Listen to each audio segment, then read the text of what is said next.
It is incredibly easy to take the invisible machinery of our daily lives completely for granted. Oh, absolutely. We do it every single day. Right. I mean, you turn on the tap and safe drinking water just flows. You drive down the street and the traffic lights are, perfectly synced up. You just expect it to work. Exactly. You expect your local schools to be staffed, your parks to be clean, and your emergency services to be ready the exact second you call. We treat it all like flipping a switch. But that switch is controlled by a massive human workforce. A workforce that is currently facing what researchers call a quiet crisis. So today we are doing a deep dive into an academic article titled Securing the Future, Retaining Generation Z in Public Service. And it is by Dr. Jonathan H. Westover. Yes, thank you. We are looking at this monumental workplace collision. Basically what happens when the digital native, hyper-connected, purpose-driven generation enters the historically rigid, highly bureaucratic world of public service. Okay, let's unpack this, because this goes far beyond just a typical human resources retention problem. Yeah, it really does. This is a puzzle about the basic operational capacity of how our society runs over the next couple of decades. The stakes here are honestly existential for the systems you rely on every single day. And that is true whether you work in a government office or not. Because we all use those services. Right. And right now, an entire generation of older, highly experienced civil servants is actively retiring. If the public sector cannot attract and, crucially, retain top young talent to replace that outgoing institutional knowledge. Which is a lot of knowledge walking out the door. Huge amounts. If they can't replace it, the infrastructure we all depend on, like public education, community health, municipal planning, it faces a severe risk of operational breakdown. It's essentially a slow-moving demographic earthquake. Wow. Okay, so before we can look at how to fix this retention crisis, we have to understand the mechanics of why these two worlds are fundamentally clashing. Gen Z and the civil service are basically oil and water right now. They really are. I was thinking about it in terms of, operating systems. The civil service, the traditional government bureaucracy, it operates like a classic early 90s desktop computer. Oh, that's a great way to put it. Right. It is heavy, it takes forever to boot up, and the interface is incredibly clunky, but it is deeply reliable. Built to last. Exactly. It's built to do exactly what it was programmed to do safely and securely without ever deviating. What's fascinating here is that if you look at the historical context from the source material, that desktop computer design wasn't an accident. Dr. Westover points out it was actually built with incredibly noble intentions. Wait, really? The red tape was on purpose? Entirely on purpose. All those intense regulations, the strict standardized pay scales, the rigid tenure-based promotions, they were engineered specifically to stop political patronage. Oh, to stop politicians from just hiring their buddies. Exactly. It was an institutional defense mechanism against the spoils system. It was meant to prevent a newly elected politician from just, firing everyone and handing out government jobs to unqualified friends or campaign donors. So the red tape was designed to ensure absolute objectivity and fairness. Okay, that makes sense. But the underlying source code of that government machinery is built entirely for stability and risk mitigation. It actively rejects sudden changes. Which is exactly where the collision happens. Right, because then you introduce a Gen Z employee who operates like a modern smartphone app. They expect constant rapid updates, instant feedback loops, and customized intuitive experiences. They want to fail fast and pivot. Yes. But you cannot just install a modern, iterative app on a legacy desktop system that's designed to block unauthorized changes. The two operating models actively reject each other. The friction is immediate, and it's systemic. I mean, a Gen Z employee enters this environment totally accustomed to a hyper-responsive digital world. They want to apply their specific talents, solve a problem creatively, and see immediate growth. And instead, they hit a wall. A massive wall of procedural regulations. They are essentially told, hey, your promotion is scheduled for 3 years from now, and it is entirely independent of your daily output. It's based solely on the date you were hired. Ugh, that sounds soul-crushing for someone used to instant results. It breeds deep frustration, which inevitably leads to turnover. And the research highlights some staggering financial data regarding that turnover. It costs between 50% to 200% of an employee's annual salary just to replace them. 200% in some cases, yes. Which is wild when you factor in the recruitment, screening, interviewing, onboarding, and just the sheer lost productivity while a new hire learns the ropes. The budgetary drain is massive. So what does this all mean for the actual communities? Because looking at the numbers, the human cost seems exponentially worse than the financial hit. Oh, it is. The financial data is really just the surface metric of a cascading organizational failure. The true damage is the evaporation of institutional memory. Like we were talking about earlier with the retirements. Exactly. When experienced staff leave, they take all that unwritten, vital operational knowledge with them. They know exactly which department to call to expedite a delayed permit, or they hold the deep historical context of a specific neighborhood's zoning issues. Stuff you can't just find in a training manual. Right. And when that knowledge vanishes, the remaining staff have to shoulder the extra burden blindly, which, of course, accelerates their own burnout and triggers even more departures. It's a total self-perpetuating cycle. And the source specifically maps out how this operational chaos trickles down to vulnerable populations, right? Yeah, this is where the bureaucratic friction becomes an actual community crisis. Imagine a local child welfare agency or like a housing assistance office. These domains rely entirely on frontline staff building trust with citizens who are in distress. Right. Highly sensitive situations. Extremely. So when a public office has a revolving door of caseworkers, a family in crisis is forced to re-explain their trauma to a brand new person every 6 to 8 months. Oh, wow. That is awful. Critical interventions are delayed, supervision of at-risk youth becomes erratic, and the safety net effectively just frays. And when citizens repeatedly experience this kind of delayed, chaotic service, it fundamentally damages their trust in the competence of the government itself. They just assume the state is entirely broken. Exactly. So clearly the public sector desperately needs to stop this bleeding and retain these young, talented workers. But local municipal offices or federal agencies, they simply cannot throw massive private sector tech salaries at the problem. No, they definitely do not have Silicon Valley budgets. Right. So the source material suggests they have to lean heavily into their unique employee value proposition, specifically their underlying public service purpose. But wait, let me push back on this a bit. Go for it. If public agencies cannot offer competitive pay or rapid promotions, isn't leaning on, quote, purpose just a convenient excuse to underpay young professionals? I mean, it sounds a bit like, we can't pay your rent, but you should be grateful you're saving the world. It is a trap, definitely. And many nonprofits and public agencies fall into it, relying on guilt or like mission martyrdom. Christian martyrdom, yeah. But Dr. Westover analyzes this through the lens of social exchange theory, which kind of shifts the paradigm here. Social exchange theory posits that employment is not purely a transactional exchange of labor for capital. Okay, so it's not just hours for dollars. Right. It involves a complex exchange of socio-emotional benefits. And the data consistently shows that Gen Z actively prioritizes meaning, social impact, and values alignment over pure profit. Let's dig into the why there. Why does this specific generation value that social currency over financial currency, especially compared to previous generations who, just wanted a stable pension? It really comes down to the environment they were raised in. Gen Z has grown up in an era of constant global crises. We're talking severe economic recessions, a global pandemic, visible climate change impacts. So the world has always felt unstable to them. Exactly. For them, the traditional promise of a stable 30-year career leading to a secure pension, it feels like a highly improbable high-risk bet anyway. Because long-term financial security feels increasingly out of reach across the board, their risk-reward calculation completely shifts. Oh, that makes a lot of sense. Yeah, so they place a premium on immediate, tangible community impact. They're totally willing to accept certain structural or financial limitations if the psychological and moral payoff of the work is profoundly authentic. But authenticity requires proof, right? You can't just slap a motivational poster about serving the public in the break room and expect a 24-year-old to just ignore their student loan payments. Precisely. You have to prove it. The text highlights organizations like the U.S. Peace Corps or Teach for America. Oh, yeah, those are great examples. Right. These programs offer incredibly modest pay, and the working conditions are notoriously grueling. And yet, they achieve massive, almost cult-like commitment from brilliant young minds. How do they do it? They succeed because they flawlessly connect the grueling daily tasks to a highly visible societal impact. The lesson for standard government agencies is that abstract policy goals are just insufficient.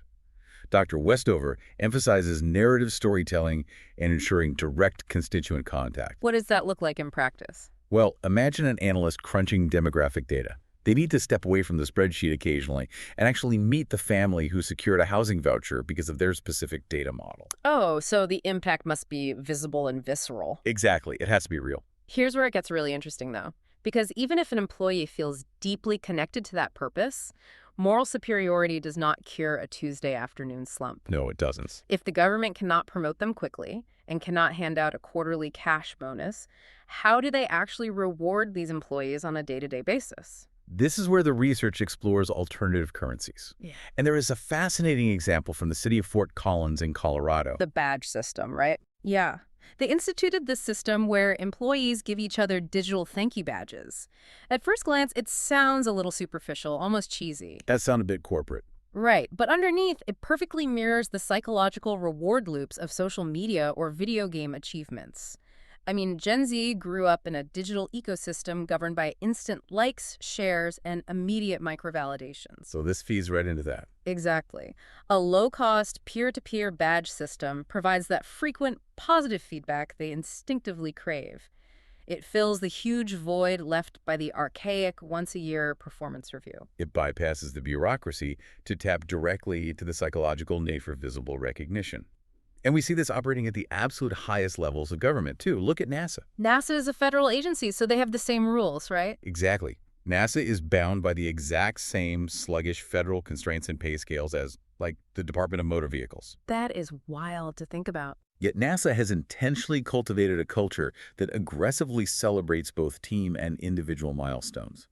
They make an enormous deal out of incremental daily progress. They provide that necessary acknowledgement and momentum, even when financial bumps are legally impossible. Okay, so if they are operating on a psychological model similar to video games with these badges and milestones, the next logical step in that ecosystem is leveling up. Leveling up, yeah, I like that. Since an employee cannot level up their official job title for 3 years due to those tenure rules we talked about, they must be looking to level up their actual skills. Are public agencies leveraging training as a currency? Absolutely. Developmental investment is perhaps the most powerful alternative currency available. Gen Z views their early career years as these critical, rapid learning periods. They want to absorb maximum competency. So if a public agency positions itself as a world-class training ground, it can actually compete with, say, prestigious private consulting firms. Exactly. The text points to the UK's Civil Service Fast Stream program. It is this highly structured rotational initiative where young professionals are moved through completely different government departments over a few years. So instead of getting stuck in a narrow silo, they build a systemic understanding of how the entire government functions. Right. They're essentially acquiring a macro-level skill set that makes them incredibly valuable, whether they stay within the government or eventually jump to the private sector. That's brilliant. Singapore's Public Service Division uses a similar mechanism. They have these intensive leadership development tracks for promising young civil servants. They literally bring them into high-level strategy sessions super early on in their careers. Which sends a huge message. It signals a very clear message. We value your potential enough to invest heavily in your cognitive capital. When employees feel their intrinsic value is growing daily, retention just skyrockets. So we have purpose, we have micro-recognition and skill development. But the research introduces another metric that dictates whether someone stays or leaves, and it has nothing to do with perks or training. It comes down to the mathematical measurement of fairness. The concept is procedural justice, and the U.S. Merit Systems Protection Board conducted some highly revealing research on this specific dynamic within government agencies. How'd they find? Well, they use regression models to isolate various workplace variables, and they found that the belief in a transparent, fair process mathematically predicted retention better than absolute compensation levels. Wait, really? That is deeply counterintuitive. You were saying that knowing how the pie is sliced matters more to them than the actual size of their slice? Yes. It traces back to their deep sensitivity to equity. Gen Z is hyper-aware of systemic inclusion. If they understand the exact methodology of how decisions are made, like how plum assignments are distributed or how recognition is quantified, and they believe the underlying formula is objective, they will actually tolerate a significant lack of resources. But if the process is opaque? If it's opaque, it feels like the old spoil system returning in a new disguise. The moment they perceive arbitrary decision-making or behind closed doors favoritism, their trust evaporates. Their satisfaction plummets, and they exit. The integrity of the process is absolutely non-negotiable. Wow. Okay, so we have dissected the psychological and operational elements of the job, but we cannot ignore the physical reality of the work environment. No, we definitely can't. The source material highlights the massive shift toward flexible, hybrid work models. Mhm. The New Zealand government, for instance, formalized permanent hybrid structures after the pandemic, granting employees significant autonomy over their physical location. Which is great for office workers. Right. But this presents a massive operational dilemma. If you offer remote work to your policy analysts and your data scientists, but your frontline healthcare workers or emergency responders obviously have to be physically present on the front lines, how do leaders avoid creating a deeply toxic two-tiered class system of haves and have-nots within the exact same agency? It is arguably the most difficult balancing act facing public sector leadership today. Dr. Westover's analysis is uncompromising on this point, though. Where physical presence is an absolute operational requirement, leaders must be intensely honest and transparent about that limitation. So you can't just gloss over the disparity. No, you cannot gloss over it. Instead, the organization must heavily overcompensate with other dimensions of the employee value proposition for those frontline workers. You have to aggressively balance the scales somewhere else. Like if a frontline worker cannot have geographic flexibility, maybe they receive maximum scheduling autonomy or, I don't know, priority access to those leadership development tracks we talked about. Exactly. Or highly specialized recognition metrics that the remote workers simply do not get. The compensation must be systemic. If we connect this to the bigger picture, flexibility goes beyond just physical geography, right? Oh, absolutely. It extends deeply into the chain of command itself. Gen Z fundamentally rejects traditional command and control management, where, a senior boss issues a unilateral directive and everyone below them just executes it blindly. They demand collaborative problem solving. Right. And forward-thinking governments are actively flattening their hierarchies to accommodate this. Which completely inverts the traditional hierarchy. You are effectively making tenure irrelevant in the face of digital fluency or creative problem solving. Denmark's Mind Lab is a perfect case study from the text on this. It operated as this cross-agency innovation unit where young, newly hired civil servants were brought in to redesign public services, and they worked as absolute equals alongside senior policymakers. Wow, day one equals. Yes, their fresh digital native perspectives were explicitly utilized to solve problems rather than being dismissed simply because they lacked a 20-year resume.